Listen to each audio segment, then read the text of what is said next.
Hi, it's Mike and Arlen, our Philippine journey. Glad you could join us. Hey, you know what? Today we're going to talk about something that's way more important than what we usually talk about. We hope you never have to use it, but we certainly hope that you'll be prepared for it. There are all kinds of emergencies in the Philippines, and we all try and be prepared for them. But sometimes being prepared for an emergency requires your input. And what if you're not able to make that type of decision? What if you're not able to authorize those type of decisions? And what I'm talking about here are what happens if there's a emergent healthcare issue, or God forbid you're in an accident. Now, many of us have what I would say are a couple of built-in safety nets. You know, we look around and well, you know what? Better than that, let me tell you about the conversations and how this erupted. As you're aware, or maybe if you follow this channel, you know, I have a group of expat friends. We have a tight group. We get together almost daily. Well, a couple times a week at least. You know, we run into each other, we have conversations about everything.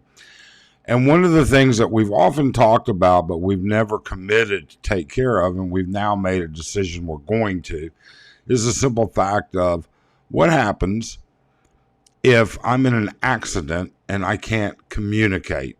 What if I'm not conscious? What if I'm have to be sedated because of the injury itself?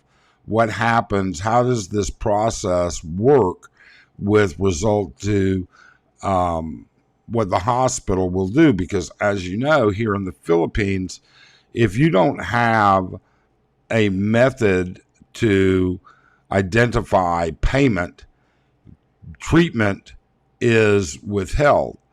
For instance, if you need blood, you need to pay for that blood prior to getting it. And if you're unconscious and you need blood, well, you're going to need to pay for it. Okay? And while policies may differ from hospital to hospital, region to region, and everything else, you don't know where you're going to be when something like this happens. Now, some of you may be sitting there and saying, well, I have a wife or I have a girlfriend that will help take care of this. Okay, that's great. So do I. But what happens if she's in that very same accident? Or what happens if they can't get a hold of her?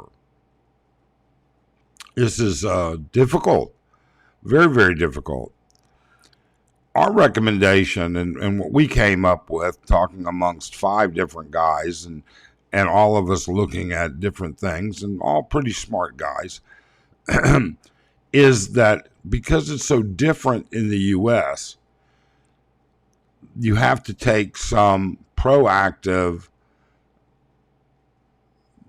I guess the best word is a proactive stand or planning in this situation. In the U.S., you have what's called EMTALA, EMTALA. If you arrive at a hospital and you are in, even if you cannot pay, they have to at least stabilize you. Okay? Here in the Philippines, there is no EMTALA. All right? You're going to need somebody to assist and go through all of these things. They're not going to be able to, I mean, you've been to the store here, hopefully, or you've been anywhere or dealt anything. And if you've dealt with the healthcare system, you can pretty much understand it can be a cluster at times. Them getting a hold of somebody in the U.S. and being able to talk to them and get things taken care of is very, very difficult until you're into some of the high-end hospitals that actually have departments dedicated to that.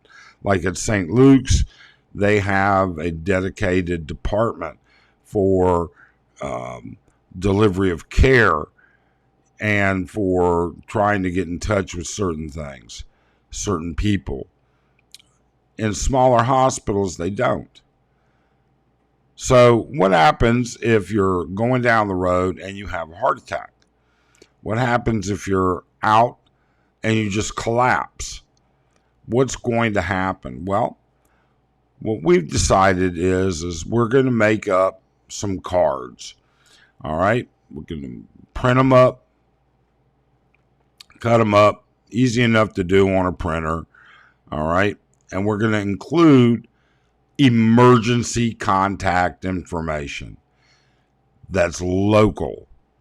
Okay, now each of us have family members of our friends that we can contact and say, hey, you know what, John's in the hospital, he needs a blood transfusion and surgery for a compound fracture. It's going to run about 80,000 pesos. I'm happy to front the bill or whatever, but can you send some money to take care of it? We can then arrange to talk to John or do whatever if at all possible. But what happens is that somebody's got to take charge of that situation in advance. Remember, we said one of the reasons we wanted to come to Angeles was the expat community and having friends. And those friends can be definitely a friend in need is a friend indeed. It's that simple.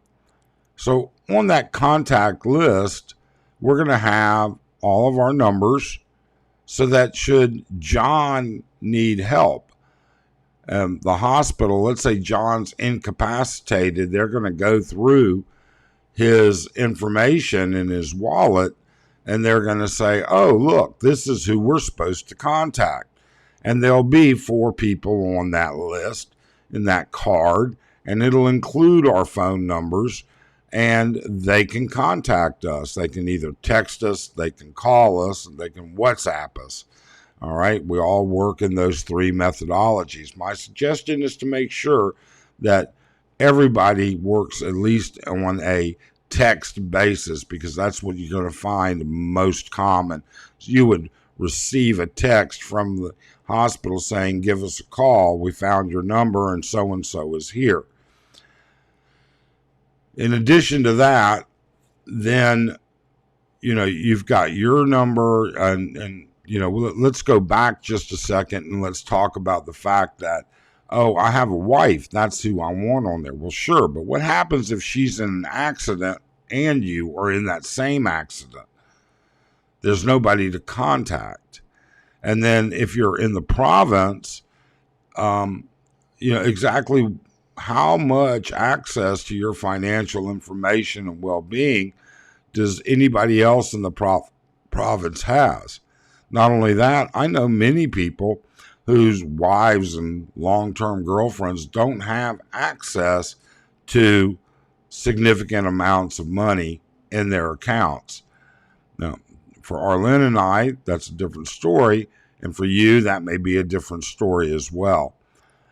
That being the case, what happens if Arlene and I are still in the same accident? Who takes care of us and makes sure that my wife gets treated and that I get treated until somebody can figure out what to do? That's what those names and numbers are for. And then each in turn, in our safes, somewhere secure in our household, we have the phone numbers for John's sister or brother or daughter or son or best friend in the U.S. that will help facilitate and help with his finances as well. These are things that pertain to being in an accident or having an emergency contact, none of us want to think about it. None of us want to consider it. But how are we going to take care of things? Okay? Even if you're married and you're not with your wife, how are they going to find her? How are they going to contact her? Okay? You've got to consider these things. Don't leave things to chance when you're in a healthcare system like they have here. Here, the healthcare system is totally different than in the U.S. The culture in the Philippines is to avoid organized healthcare at every turn.